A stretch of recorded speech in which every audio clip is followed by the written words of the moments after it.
Hello, in front of me I've got Samsung Smart TV and Motorola Moto G62. In this video I'll show you how to cast screen from smartphone to TV using YouTube app.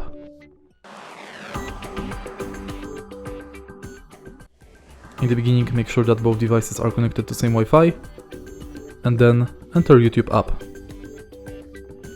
Tap the screencast button located at the top of the screen and select your TV.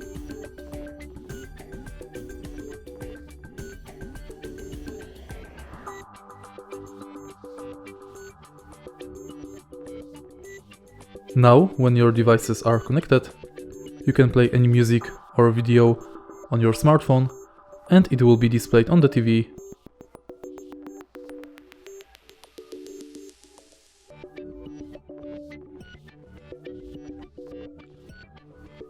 And that's it.